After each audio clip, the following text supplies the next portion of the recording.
네, 안녕하세요. 아나운서 박지민입니다. 인공지능 시대의 스피치 교육. 이번 시간에는 고대 수사학의 핵심적인 전략을 살펴보겠습니다. 저희가 다큐멘터리 형식으로 제작을 했으니까요. 편안하게 시청하신 후에 나중에 교수님 모시고 고대 수사학이 오늘날 설득과 논증에 끼친 영향에 대해서도 이야기를 들어보겠습니다.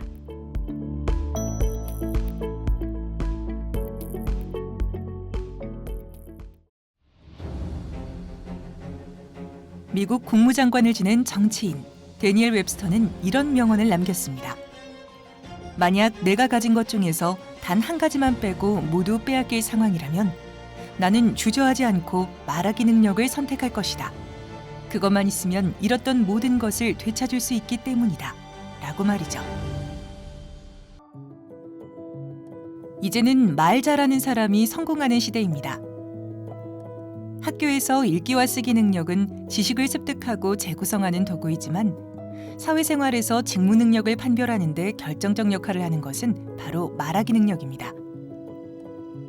우리는 초등학교부터 고등학교까지 국어 과목에서 듣기, 말하기를 배웠죠. 하지만 실생활에서 학교에서 배웠던 말하기 전략을 기억하고 활용하는 사람은 거의 없습니다. 왜 그럴까요? 이유는 의외로 간단합니다. 내신과 수능에서 말하기 평가를 하지 않았기 때문인데요. 결국 대학 진학 후 성인이 되어서야 말하기 능력의 중요성을 깨닫게 됩니다. 대학생은 취업을 위해, 직장인은 승진을 위해 화술에 관심을 갖게 되는 건데요. 하지만 뒤늦게 말하기 능력을 끌어올리는 데에는 한계가 있습니다. 말하기 전략을 정리한 최고의 고전은 아리스토텔레스의 레토리케입니다. 레토리케는 우리말로 수사학이라고 하는데요. 수사학은 사상이나 감정을 효과적이고 미적으로 표현할 수 있는 설득의 기술입니다. 아리스토텔레스의 수사학은 에토스, 로고스, 파토스라는 설득의 3요소로 설명할 수 있습니다. 에토스, 인성과 실력을 갖춘 화자가, 로고스, 논리적으로 구성된 내용을, 파토스, 청자의 감정에 호소하면서 연설해야 한다는 것입니다. 아리스토텔레스가 주장한 레토리케, 즉 설득의 3요소는 로마 시대의 정치가인 키케로에 의해 수사학의 5가지 규범으로 발전했는데요. 그 후 웅변가이자 수사학자인 퀸틸리아누스에 의해 더욱 정교하게 다듬어졌습니다. 그렇다면 로마 시대 수사학의 5가지 규범은 무엇일까요? 첫째, 내용을 창안하고. 둘째, 창안한 내용을 배열한 후. 셋째, 배열한 내용을 표현하는 것이 기본입니다. 이 3가지 규범에 더하여 능숙하고 효과적인 말하기를 위한 수행 전략으로 넷째, 암기술과 다섯째, 연기술이 부각되었습니다. 창안술은 새로운 것을 만들어내는 창조의 개념이라기보다는 이미 광범위하게 퍼져 있는 논거들을 다시 발견하고 재활용하는 내용 생성 전략입니다. 설득력을 극대화하기 위해서는 화자의 관점, 청자의 관점, 그리고 메시지 자체를 복합적으로 검토해야 하는데요. 결국 아리스토텔레스가 제시한 설득의 3요소인 에토스, 로고스, 파토스를 모두 고려해야 합니다. 배열술은 설득력을 극대화하기 위해 내용을 조직하는 전략입니다. 배열할 때에도 이성적인 측면인 로고스와 감성적인 측면인 파토스를 적절하게 배분해야 합니다. 로마 수사학에서는 4배열과 6배열 등을 제안하고 있는데요. 4배열은 서론, 진술부, 논증부, 결론이고요. 6배열은 논증부를 논점 정리와 분류, 논증, 반박으로 더 세분화한 것입니다.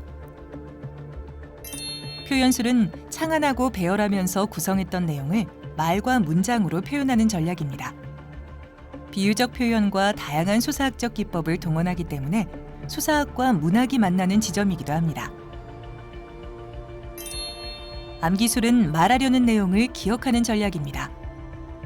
오늘날은 대본을 보고 읽거나 메모를 참고할 수 있기 때문에 그 중요성이 떨어진다고 생각하기 쉽습니다. 하지만 청중들은 말할 내용을 모두 암기한 후 청중들과 시선 접촉을 많이 하는 화자를 신뢰할 수밖에 없습니다.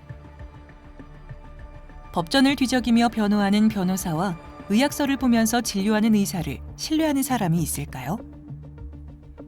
화자가 지식이나 정보를 많이 암기하고 있다면 청중의 질문에 즉각적으로 답할 수 있는데요. 당연히 에토스 측면에서 높게 평가될 수밖에 없습니다. 암기술의 중요성을 한마디로 요약하면 기억할 수 없으면 응용할 수 없다는 것입니다. 고대 그리스 철학자인 플라톤의 대화편 파이드로스에는 문자의 기억을 과의존할 때의 문제점을 지적한 내용이 있습니다. 적절한 가르침이 없이 읽기를 통해 많은 정보를 수용하게 되면 무지해도 지식을 이해한 것으로 착각할 수 있다는 것인데요. 결국 지혜롭지도 못하면서 스스로를 지혜롭다고 착각하는 잘못된 메타인지가 사회에 집만되는 것입니다. 이러한 생각은 문어의 한계를 인식하고 있는 오늘날에도 시사하는 바가 매우 큽니다. 대본과 메모에 의존하지 않고 청중들과 시선을 접촉하면서 자신 있게 말하고 검색하거나 책을 뒤적이는 것이 아니라 체화된 지식을 통해 그 자리에서 바로 설명할 수 있는 구술 능력이 새삼 주목을 받고 있습니다. 연기술은 목소리와 동작으로 구현되는 마지막 단계인데요. 제스처와 발음, 음성톤을 사용하여 내용을 효과적으로 전달하는 전략입니다. 연기술은 오늘날 화술이나 스피치를 가르치는 사교육기관에서도 강조하고 있는 기술인데요. 연기술은 경험과 직관에 의존한 코칭에 의존하기 때문에 스스로 습득하는 것이 정말 어렵습니다. 로마의 수사학자 퀸틸리아누스는 연기술과 관련해서 진정한 감정에서 우러나오는 진정한 목소리를 강조했는데요. 목소리는 감정을 나타내는 지표이고 진정한 감정은 진정한 목소리로 발현되는 것입니다. 러시아 배우이자 연출가인 스타니슬랍스키가 강조했던 메소드 연기법도 결국은 퀸틸리아누스의 연기술과 맥을 함께하고 있습니다. 최근에는 읽기와 쓰기처럼 텍스트를 기반으로 한 문어 커뮤니케이션이 영상을 매개로 한 구어 커뮤니케이션으로 빠르게 변화하고 있는 상황인데요. 읽기는 보기로, 쓰기는 영상 제작을 포함하게 됐습니다. 제품 설명서를 읽는 것보다 영상 매뉴얼을 보는 것이 더 편하기 때문에 정보나 지식을 검색할 때에도 검색 엔진이 아니라 유튜브와 같은 동영상 플랫폼을 이용하는 사람들이 증가하고 있습니다. 바야흐로 이제는 디지털 문화 시대가 되었습니다. 기존의 읽기와 쓰기 중심의 문자 문화에서 경시되었던 암기술과 연기술이 다시 부각되고 있는데요. 디지털 매체의 눈부신 발전으로 한동안 경시되었던 구어 문화와 수사학이 다시 부활하게 된 것입니다.